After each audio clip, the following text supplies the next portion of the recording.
Darren Lyons is the founder and CEO of Courier, which provides leadership and executive coaching services. Darren holds a Bachelor's of Arts in History from George Mason University, which is my alma mater.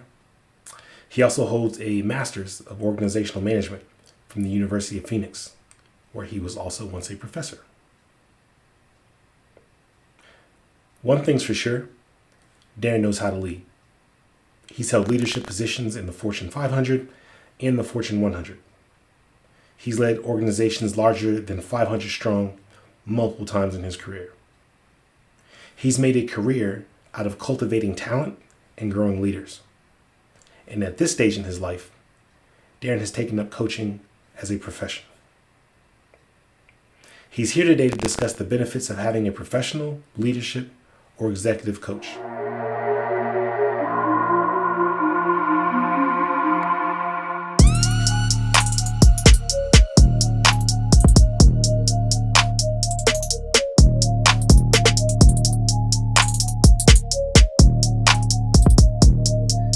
So we've got Darren Lyons here,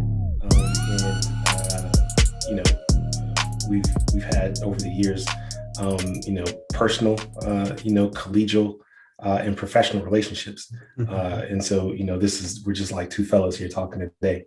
But I'm glad to have you, Darren. Thanks for joining us. Glad to be here. Thank you for the invite, Walter. All right, so let's just jump right into it, man. You are heavy into coaching right now, and that's become a passion of yours. You got a long career, as an executive, and you got a lot, to teach and give back. And so, it doesn't surprise me that is, your passion. But to get into it, can you tell us what some of the advantages, of coaching is from a recipient perspective? Absolutely. One of the advantages I've seen, Walt, is that people need a time to step away and get their own space to get their thoughts together. What I like to say is I help people get the thoughts out of their head on paper into a plan with the opportunity to put that plan and affect an entire organization.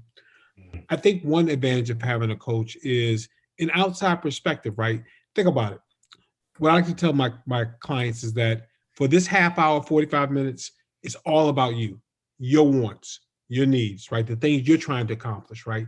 Not the organization. Now, the organization will get those things from you, but knowing who you are, what you want to do, what you want to accomplish, it really is an advantage for leaders of organizations. And it's that third party outside, the advantage of having someone from outside the organization coaching you, that gives you the opportunity to be free with your thoughts. That's interesting. Like just from that, opening statement you made, I gathered that, an individual looking for, a coach, a life coach or professional coach, particularly a professional coach, the benefit does not just accrue to that person. It sounds like you're hinting that the benefit actually accrues to the organization that they work for. Absolutely. Absolutely. I have one, and especially if the organization hasn't invested a lot of money in coaching or they've been doing the same things. I have one organization, a messenger organization that takes messengers for companies. It's a pretty big industry. And this young man, very ambitious, very driven, but didn't have any direction. We created dashboards for his organization, metrics and KPIs for the organization, because we just kind of spend time getting those things out of him that he wants to express, the things he wants to do differently, give him a little different perspective. So it can definitely impact not just a person, but an organization and hopefully revenue and cost as well. Yeah, that it sounds totally logical. The more I guess the more you better the resources of the company or you improve the resources of the company, then the company should improve, as a result of that. It just makes sense. You are a coach. Why don't you tell us a little bit about, your coaching practice? Thank you for asking. So I have about 18 people in my coaching practice, ranging from CFOs of a technology of a industrial company, uh, have a couple of project managers for uh, more biotechnical company, and I have pastors right in it. So it's a big range of people with different incomes, different skills, and the good news is it doesn't really matter to me what their profession is. I have an interest and a passion for it, right? So some of the same skills of asking questions, digging down deep into conversations, getting things out of people. I really believe, Walt, that the answers are within the people, right? They just need some time and some space and opportunity to talk about those things. Yeah. So, and that's actually interesting. And I wasn't aware that, your clients ran the gamut. So, I've often, you hear of executive coaches, right? So people who like coach executives to help them, navigate, the landscape, that they must. But for those who maybe are not executives yet, or I say yet, what's the what are the objectives when they enter into this coaching relationship with you? Is it to get there to become an executive eventually, or is it? You explain that. Yeah. So it really depends on what their goals are, right? I like to say that I like to work with people who if they've had a little bit of disappointment and failure, they come to a point where they want to do something different. They try different things. Then they Okay. come to me, and then we figure out their objectives. We have a couple of different ways of doing that. One of my best programs, well, is a 360-degree feedback program. So probably done this with the other organizations. So I send a Yeah. survey out, get it from the gamut of people, that their clients, their direct reports, their supervisors, get the feedback, and then do a customized summary of that feedback. And then we set goals and a development action plan around that feedback. We take that tool, and then we acknowledge the feedback and come up with a plan, and then we tell the organization what the plan will be, and then we go through some coaching for that, right? So that's the best program I've had, and seen some very good results from that. HR person I work with out of a company out west, we just dug into the feedback that she received, dug into the things that she was facing real time, put a program together for like 6 months, and they've grown their career. And I use a couple other tools in that process as well to get that. One thing that we do is we do the feedback and get an outside perspective of what others think about the leadership styles. Then I have a couple other surveys that I use to get an inside perspective of what they think of their leadership style.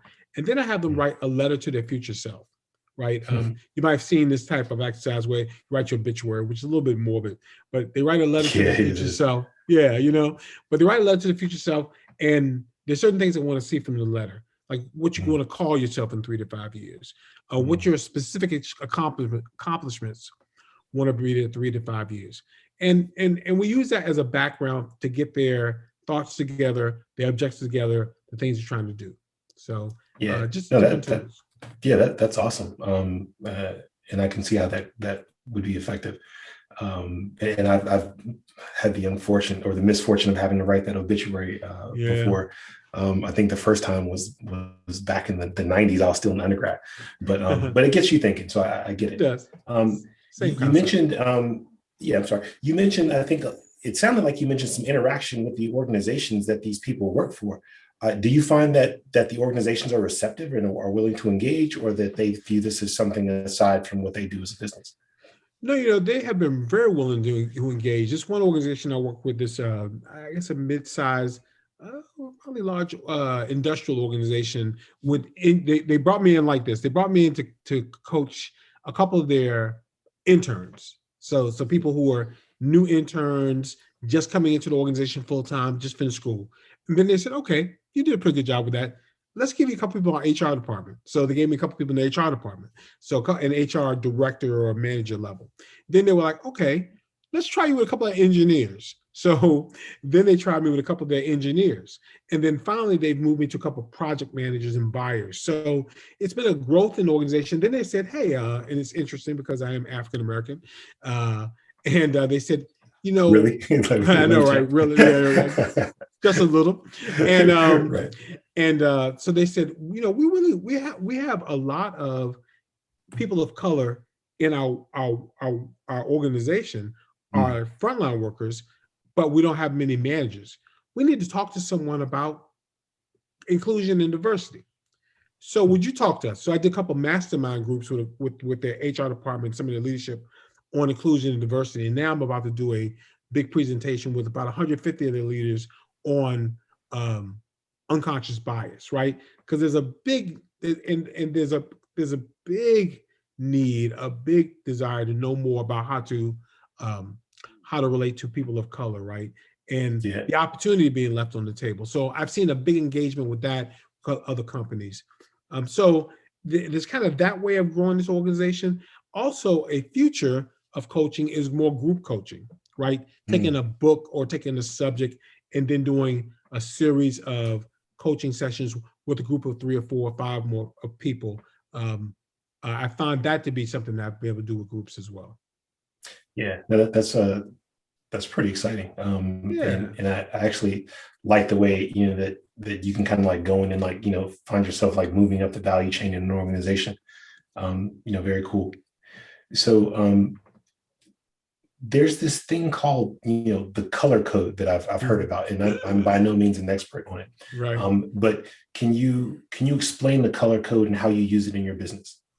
Absolutely. So the color code, I'm a licensed color code trainer through the Color Code International. The color code is a personality assessment, much like DISC or personalities, or Myers-Briggs. Myers-Briggs. Okay. Yeah. Myers-Briggs, yeah, personality assessment, where you have different categories of people, and I've been attracted to this type of work. So for the last several years, I've been a certified trainer, and I Mm. use it in a couple different ways. I do a webinar with a group of leaders. Maybe you think about a team building exercise where a team comes together, learns each other's strengths and opportunities, give the assessment before the webinar, have a readout, and then we present them on the information on how they can better relate to each other, communicate with each other, and learn each other's style. And I've done that with several new teams as well. Very interesting prospect.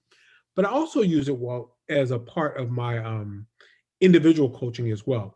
I'll kick off the relationship with the person by doing a color code assessment. Once again, we're going to have some looks at how other people view their leadership, but I want to see how they view their leadership. And the Mm. unique part about a color code is that they ask you to. Well, I like to say that the color code is not about behaviors, but it's about motive, right? Not about That's behaviors, but interesting. motive. Yeah. So behavior is about what you do, but motive is about why you do it. Why? Okay. Yeah. And the difference is you can teach yourself how to do anything, right? I mean, if you, for enough money or for enough pressure, you'll learn to do what you need to do, right? Right. But but you'll always go back to who you are.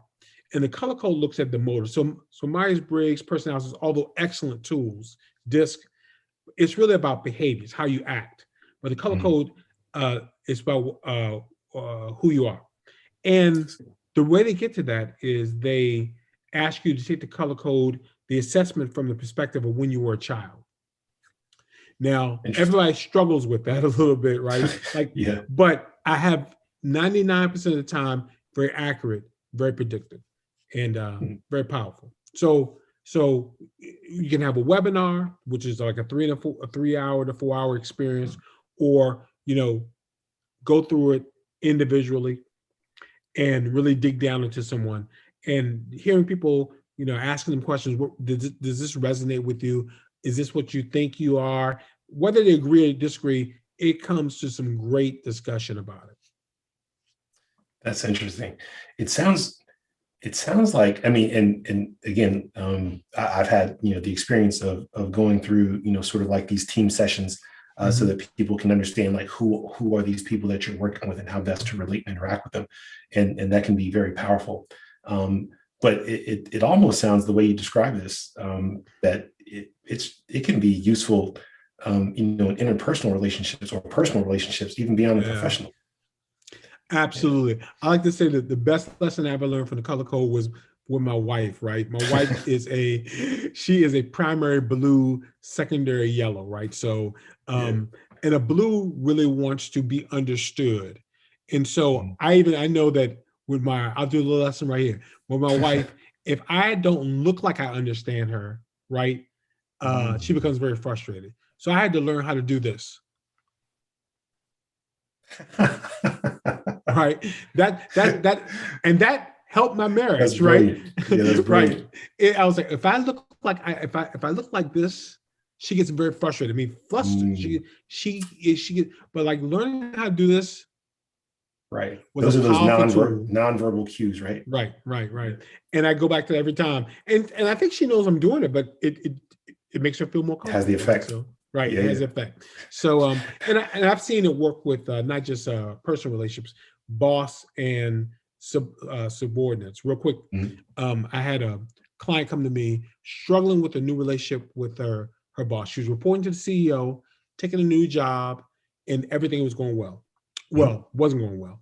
She was frustrated communicating with them.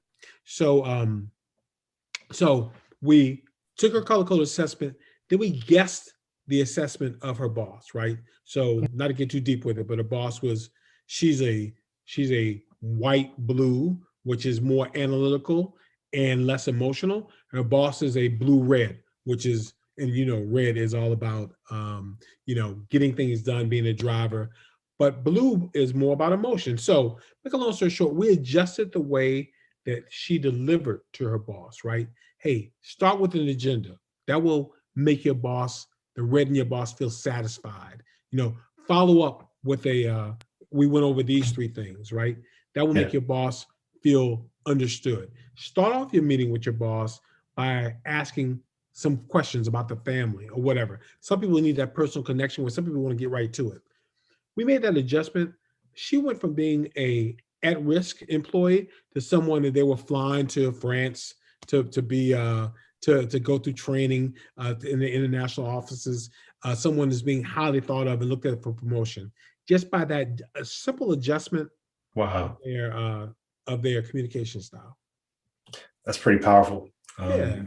And kudos to you for being able to like zero in on that. Oh, thank you. Um, if that, yeah, that's that if you didn't see the value of a coach like that right there, that anecdote right there, that says it. So, Absolutely. the big elephant in the room, COVID-19. Where I mean, we're living in a Mhm. pandemic, and Yeah. the pandemic, it's cliche maybe, but I mean, it's changed everything. Yeah. And so, my question to you is, how has this pandemic impacted your practice? Yeah, absolutely. That's a great question, Walt. For me, it has really crystallized the need for people to go through coaching or therapy or some combination. Like I Mm, have one client who's like, "Well, I have you, Darren, and I have a therapist as well," right? And yeah. it really crystallized it. There's an old saying in the book, The Prosperous Coach, that people will benefit from speaking to a lamppost, right? If you went out and talked to a lamppost, you would benefit from it. So Mm, and you're better than a lamppost, right? So yeah. Yeah. the week of when the pandemic started, I said, I'm gonna dig into this thing. I'm gonna ask the tough questions like how you dealing with the pandemic, how you transitioning and working at home, and ask those questions. And I was blown away with it wasn't just the pastors or the biochemists, right? It was the project managers, CEOs. How many of them needed to give off a little steam about the pandemic, right? That there was a need for that. And I've gone back to those type of questions, asking them the tough questions. What's what's the highest value that you could give today? What are Mm, your fears, right? What do you need to do? It how I've been amazed with how much people need to speak about what's going on with them to work it out, right? And the answers are within them. They just need someone to listen. And that's been the impactful. Now, there's also been an embracing of technology because people are more open to meeting, via Zoom, whether it's yeah. one-on-one. It's amazing that there are some people who never turned the camera on before the pandemic, but now they do, Yeah. right? Because they have a Yeah. need to connect. They have a need to connect, Right. and I don't think that's going to go away just when we open back up. I don't think that's just going to disappear. Yeah, I don't think we're going to put the toothpaste back in the tube. Yeah, Mind you, a lot of people, can't wait so that we can get back to socializing right. and hanging out around water coolers. Yeah, But at the same time, this flexibility, a lot of people have embraced it. So I don't see it going anywhere. And as a matter of fact, I think I've read some reports recently that said, a lot of Fortune 100 companies, at best are moving to a hybrid model. yeah, When we get back to whatever normal is. yeah. And So, they okay. won't give back that real estate savings either, right? I mean, Yeah, that I that's right. mean, they won't That's give in it the all bottom back. line. Absolutely. Even as I was asking that last question, and you raised this that one of your clients told you they had you and they had their therapist. I was going to ask, are you in some ways sort of like engaging as a therapist, or are people using you as a therapist? Well, I like to say that therapy is about the past and coaching is about the future. So, That's excellent. I try not to Yeah. drift into the past and get into the problems that people have had, whatever. But I do ask them questions about things they've tried before. What are their fears? I share a lot about my own failures, Mm, my own career shortcomings, because I mean, why not share that? Because you've right. earned it, right? And it's And disarming you.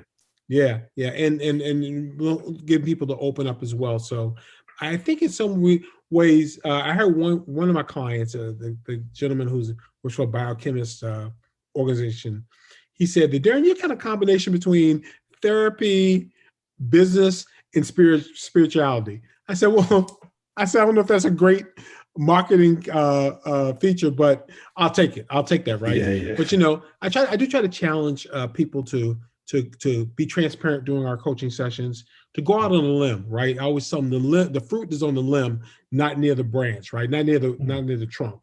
So go out on a limb and take chances.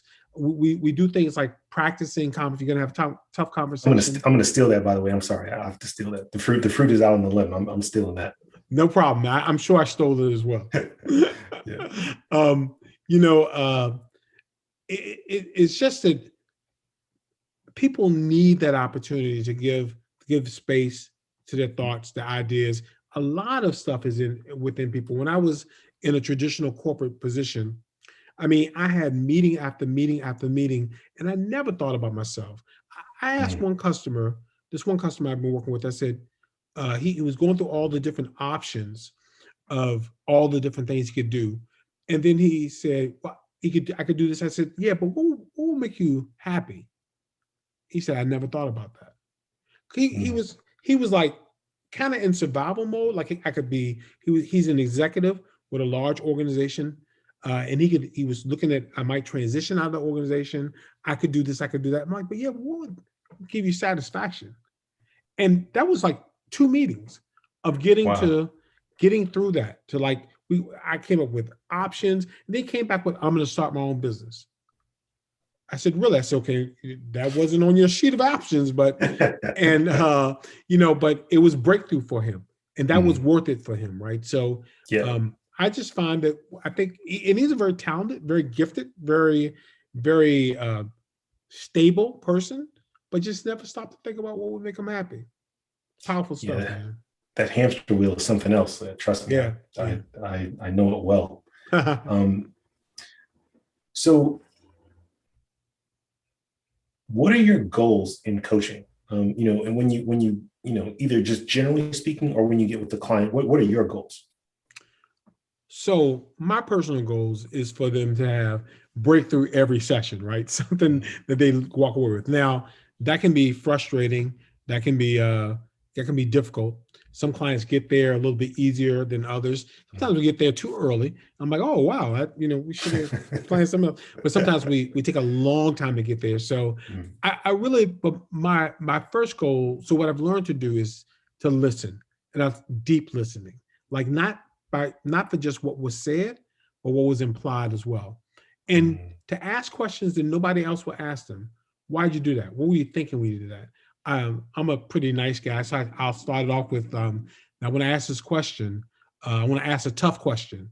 You know, um, were you frustrated when this happened? Were you anxious about this? Were you trying to accomplish it? Did you get what you want?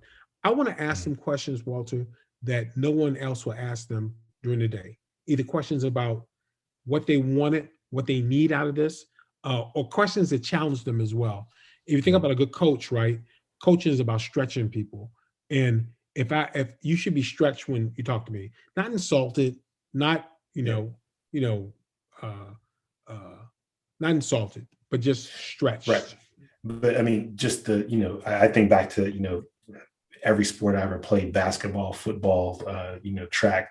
Um, the coaches, in order to stretch you, have to make you uncomfortable, Yeah. Yeah. right? And that, I know you don't want, you're a nice guy, you don't want to be rude or mean, Right. but you do have to make people uncomfortable, right? Yeah, absolutely, absolutely. What were you thinking when you thought this? Did you try saying this type of way? Let's record this, and that way you can play it back to see how you sounded, right? And Mm, that sometimes can make people a little bit nervous, right? Make people a little bit, yeah. especially with video and audio recording. But it's there for them to reflect on, and that's something I've used very. I had a client running a global summit, and some of the people were reporting some of the information, their presentations out to them. So we recorded some of it, got video, got audio of it, and it worked out very, very well for them. The opportunity to play things back, to really put a little polish on those presentations that only three people are here, but it might be the most important three people, I mean, back to the sports analogy, it's like, the football team, you study the tape, you see how the Mm-hmm. plays were run, you see, where mistakes were made, even Absolutely. if they're like marginal mistakes, that's room for improvement. So like, that makes total sense. Um, are you finding, that you're achieving your goals? Yeah, I am. I do find myself having to go back to the well, right? So it's funny. You ever read the book The Alchemist? It's on my list. I've not read it actually. I'm Yeah, ashamed so to say, but yeah. it's a short, short kind of fable like book, but a philosophy in The Alchemist is that sometimes when the universe kind of works in your favor when you Mm, are a new, start things out new. And mm, I've watched coaches struggle to get their first client. But I got my first clients pretty easily through my first paid clients, mm. through LinkedIn, right? Through Okay. years and years of putting together a network. So some things I kind of got easily. The universe worked in my favor. Now it's like going back to the well to make sure that I'm replenishing, sharpening the saw, Mm, right? Like that I'm reading up on techniques, right? Not doubting that I know what I need to do because my instincts tell me what to do. I coach people for years in the private sector, but like always challenging that I'm asking the right questions, that I'm asking more than telling, that I'm mm, that I'm listening deeply. I had an experience very very on. I got this new client. He had someone I worked for. Now think about this. I worked for him. wow. He was CIO of an organization that I worked for, A and he came to student me as a becomes a client. teacher. Yeah, right. And then I blew it. I showed up one day. I didn't have the energy. I didn't have. I was tired from the night before, and I showed up, and I didn't bring it, and I lost that client. And I Wow. remember that all the time. That I have to bring it.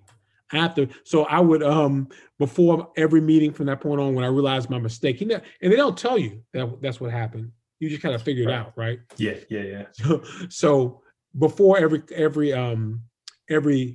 session, I started doing this little dance, like, okay, we run another opening, another show, like to get ready, right? Because Yeah. reminding myself, I need to bring it. I need to be listening.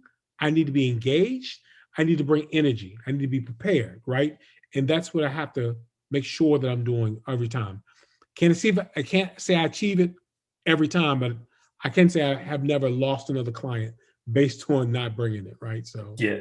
No, that's what's up. And that just fits in with, sort of like the old saw, or the common wisdom, that, the L's that we take, or the yeah, losses, those are the lessons that stick with us. absolutely.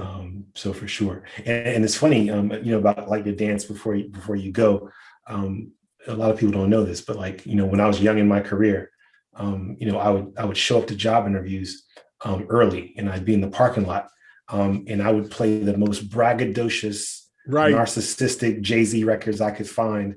and I would like just be in the car, like reciting Right. those lyrics, which are basically like self-affirming that I'm the Yeah. greatest and I am great.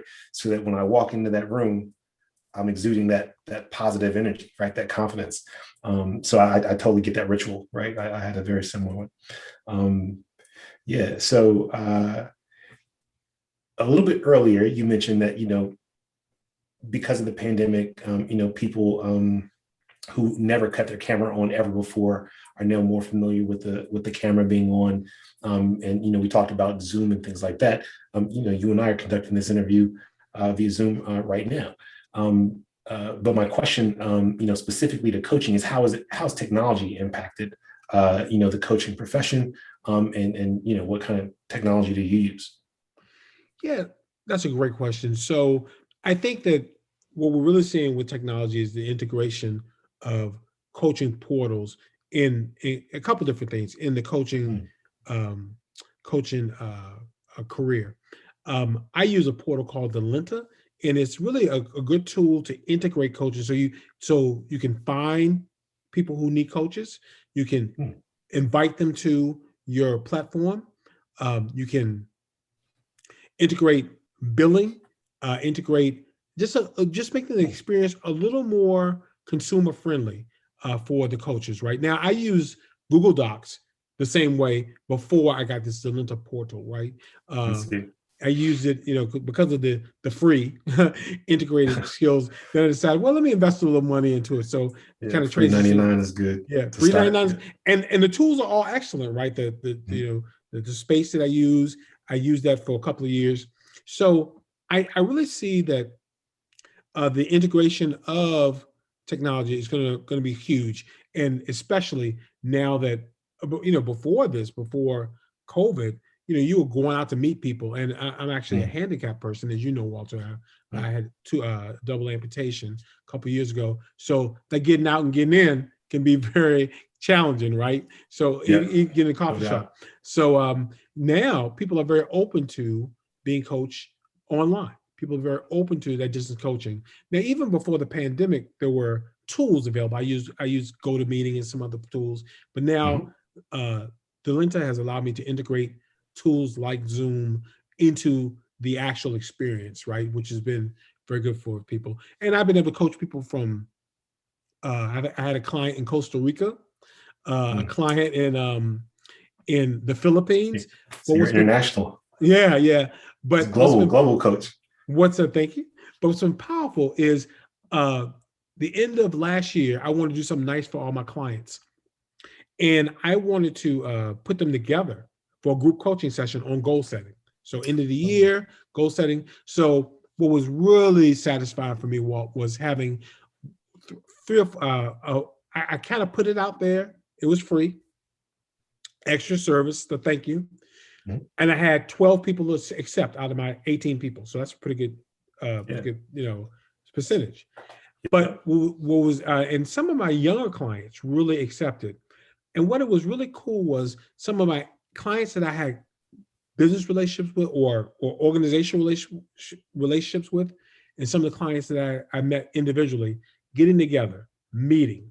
And then some of them, one of my clients from Costa Rica, clients from New York, clients from uh, Louisiana, got together. They were a little bit younger, and they kind Mm. of kept in contact with each other. And Nice. so now Networking. I'll pull them together the next quarter. And the interesting part is they work individually. Like one's a pastor, one's an Mm. ops manager, right? Where he runs a call center organization, but he has no peers, right? He has most people working, but so people need that I connection see. with other people, Right. and the younger clients were talking about Kobe Bryant and stuff like that, and excellent, right? It really was powerful, and I got a big kick out of it and saw other services I can offer them, other value add as well. Yeah, no doubt. I mean, because at that point you're a connector, right? Yeah. You're a hub, in the network. That's pretty awesome. Um, you know, I'm curious to know, in terms of like doing like the 360 reviews and things like that. Does the technology support that, or is that like an offline manual process?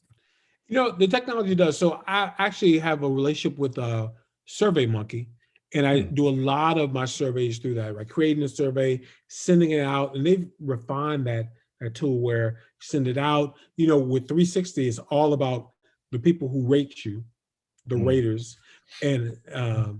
and chasing them down, right? So sending out the initial survey, finding out, getting information back from them, getting them to complete the survey, and then giving the information, then having some platform in order to put together a presentation for it. So a lot of technology supports that as well. But there are other things, there are free things for that as well. Google Docs does that as well. There are free Mm. things for that, but sometimes I feel better paying for it so I can demand when something doesn't. Right. Yeah. Beggars can't be choosers, but when That's we're right. paying, that's different. That's different. So, Yeah. yeah. So, you've been doing this for a while, formally and informally. What does the future hold? Where do you see coaching going? Moving forward. Community. Well, it's what I like about coaching and what I like about the people I've met through coaching is that two things. There is an abundance attitude. When I say that is because people don't mind sharing their tools. People don't mind sharing their uh, their skills. People don't mind helping each other because, and let's face it, if theoretically everybody's a candidate to have a coach, right? Yes. So 300 because million plus in the US. exactly, and going beyond, right? So Yes. so there's no fear of people stealing your information, Mm. people hijacking customers or whatever. Mhm. Excuse me. So Yeah. there's an abundance attitude about coaching, and then there's community. So being a John Maxwell licensed coach, I'm part of a large community of coaches. Where we have access to materials and people share information, and so that's one that I'm paid to be a part of and everything. But that I pay to be a part of. But Mm. there are other more free communities as well we can join. Just ask a question like, hey, what's a great question for bringing a new person into your organization? What are the best tools that are out there? Delenta has a community that uses Delenta is a tool that I use Yep. that really takes information about coaching tools and best practices that people can share. There's just a host of people that are out there where I got my first kind of free tools from. They kind of gave away tools and everything. So Mm. it's a real helpful servant type community. And at the base of it, it is a desire for most coaches to be a servant. How do I best serve you? What do you need? What have you tried? What are you doing? What will be breakthrough for you? The fact that they're asking more than telling is the big Mm. thing. And that's the trick, right? Yeah. No, that feels in line with the way a lot of things are going. When you say community, I think about the crowd, and the technology, is basically enabling, this type of network communication, and so the crowd becomes more powerful than any individual, point in the Absolutely. network. So I can totally see that. I'm excited to see where it's going. Um, you know, one of the questions that I have for you, because again, like, you come from private sector, you've worked for, Fortune 500, Fortune 100 companies, moving into the coaching industry, professionally, like, what has surprised you the most? I think what surprised me is the sense of community. So there's so many different Mm. type of coaches, like you mentioned before. There's life coach, there's health coach, executive coach, Mm. leadership coach. So there's a niche for everyone. But what I have learned is that you really don't know what people are when they come to you as a coach. They're kind of exploring, and they Mm. might think that, hey, I want to grow my career. That might be a need, but maybe they're trying to do something they haven't really thought of before. Whether I have a couple people come to me about starting their own business. Right now, I'm in no ways an expert. I'm less of an expert than you are at starting your own business, right? But so it would be better for them to come to you.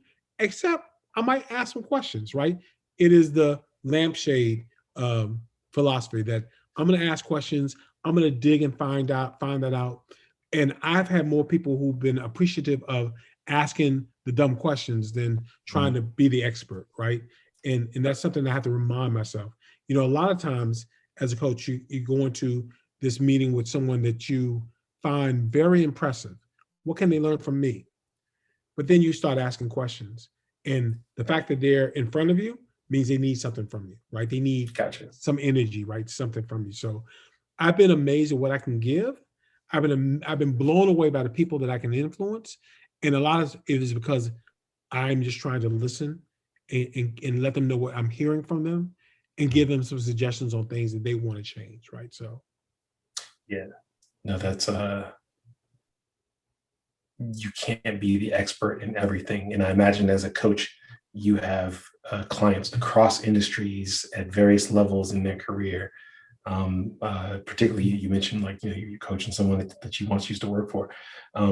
So yeah, the ability to ask, you know, probing questions and to, you know, uncover blind spots. I mean, the beauty of like the dumb question, right, is that the person who's an expert, they would have never thought to even ask that question, right? And you can take them somewhere where they didn't even know they needed to go.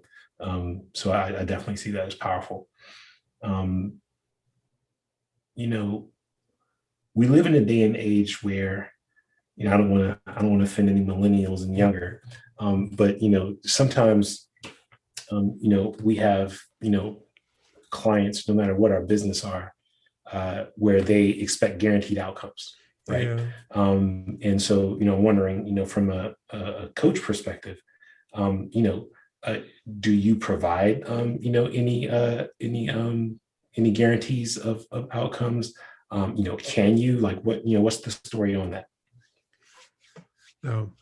So what I guarantee, I have this little thing I walk people when we first meet. After we have a discussion about what they kind of looking for, some initial discussion, open to it, we decide that we're a match for each other.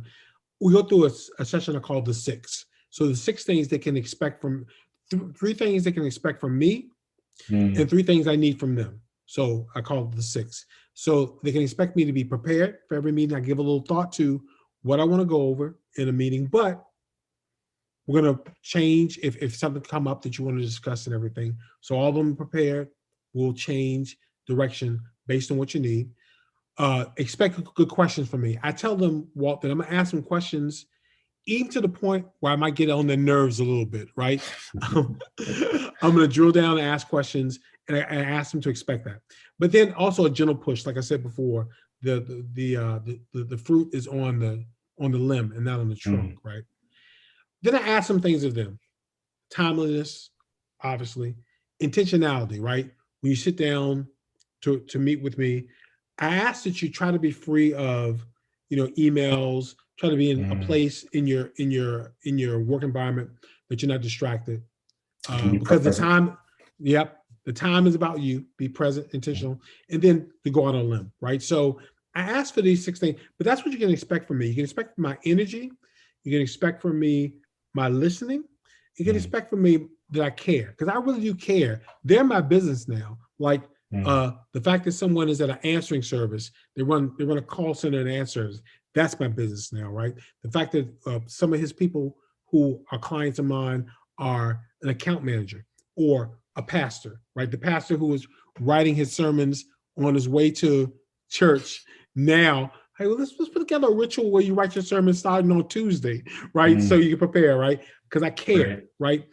For that 45 minutes, I am all in. What I learned when I was in traditional corporate America was that the best managers I had were they were all in there for them. You might only meet with them once a month for an hour, but for that hour, they were in there. They were listening, and they were totally, you were the business. So that's what the energy I try to bring every session, right? Every session.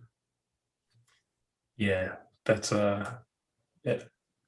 that certainly should maximize, you know, the effort and the time. It's amazing how distractions can keep people from achieving, you know, their full potential or the full benefit, you know, of a situation. But unfortunately, our lives are filled with distraction. Yeah. So sometimes that's easier said than done. It's hard work, but it can be done. It's possible for sure. if somebody, let's just say somebody's like watching this video, right? And they're learning about, coaching and the values and the benefits, of having a coach, and they're interested, say, in getting in touch with you, how could they get started? Like, what would they do? Yeah. So I would encourage them to, every coaching relationship starts with a conversation, right? I know that before, what I used to do, Walt, was when I was learning, somebody say, "Hey, I'm looking at a coach. Hey, here are my prices," right? And that didn't work, right? You have to kind of let people know what to get out of coaching. So what I try to do is have a conversation with someone, and that conversation is free. And we'll spend 30 minutes together just talking about their goals, what they've done, what they've tried, and what they think they want to do. And then if they feel like there's a match, if they feel like there's a some kind of chemistry with the relationship, then we start a coaching relationship. I have different offers, different services I offer, the full package, like being a 360, the color code. And then maybe you'll say, well, I don't want to do all that. Let's just try 6 months or a couple months of coaching. So they can email me at dclyons@courier.com. That's KORRIOR.com. Let me know they want to have a conversation, and let's start from there. Yeah, I'll actually put a link in the description for anybody who wants to to reach out, to make sure they have that. And thank you for that.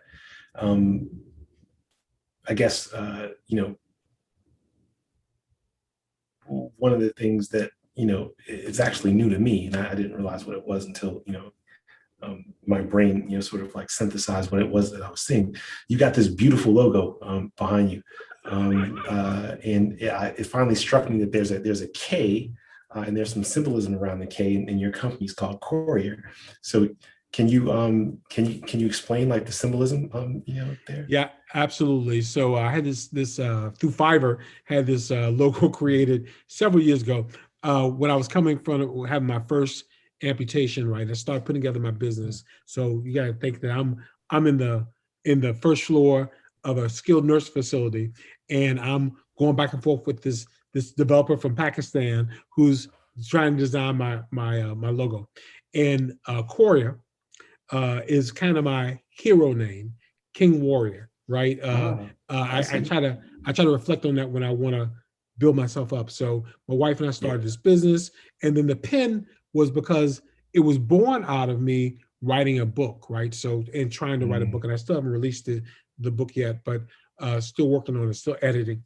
But the pen is like the symbol of the feather is a symbol of a pen, the old-fashioned pen, and Quills, yeah, the quilt, yeah, and the Courier stands for King Warrior. So hopefully everybody has a superhero name. That's mine. Yeah, no, I love it actually. That's I never. Well, I mean, I learn something new every day. Today I learned that. That's pretty. Right. It's pretty damn cool. I like it. So before we leave, since we're wrapping up, why don't you leave us with your favorite coaching story? I've shared a couple of them. I think the one I reflect on more is the coach that I lost, right? The one that got away, but I was actually, my favorite coaching story, what turned me on to coaching, and the reason I knew I had a talent for it, was a gentleman that was reporting to me for a company I worked for several years ago. And there was new leadership coming in, and the new leadership was a Six Sigma green belt. And he, coming from a consultant organization, and he was cutting everything. I mean, he was chopping his way through to profitability, right? And he actually placed a leader under me. I'm going to be very respectful of privacy. Putting a leader under me, and this leader had been with the company a long time, and he was in danger of losing his position because of this new leadership. So he was coming to me, and I was new to the organization, but he gave me this person to report to me. And I asked him one question. I said, "Hey, do you want to be here or you want to leave?" He's like, "Darren, I really want to be here." I said, "Well, listen, I'm gonna do these two things. First of all, I'm gonna meet with you every week so that we connect and that you get feedback on a consistent basis, so you never have to wonder how you're doing again. And number two, I'm gonna create a space for you to be the best person you can be in terms of our organization." And so we did that for several months. And then I wound up leaving the organization and he got my position, right? He went from being in danger to getting my position. And Yeah. he told me, Darren, you changed my life. And that turned me on to being a coach. Wow. That made, so now I do frustrate myself. So I might be shooting for that every time now and realizing sometimes it takes a little more time, right? It takes a little more Right. time. So Right. Yeah. No, that's a beautiful story. I've never been a formal coach. And, by happenstance, I think, there are a few people, whose careers, I've impacted in some way, absolutely. large or small. And I know that feels good. So like, I hate using this drug metaphor, but you hear about people like, chasing that first high. It's like, when Right. you get the bug, you're constantly, chasing, going to feel that euphoria, Yeah. again. So I get it, man. Well, that's fabulous, man. I mean, I think what you're doing is great. Thank you. The fact that, you are finding a mutually beneficial relationship with people to help them, improve, their careers, improve their productivity and their performance, and their own self-fulfillment. I think that's amazing. And I wish you continued success. And I wish, great success to all of your clients. Thank you. And, I think, you shared with us some interesting stories, and given me the brilliant idea of that having a coach is a smart thing to have. So, thank you, Darren, again. And, for all those watching, we'll see you next time. Thanks a lot. Thank you.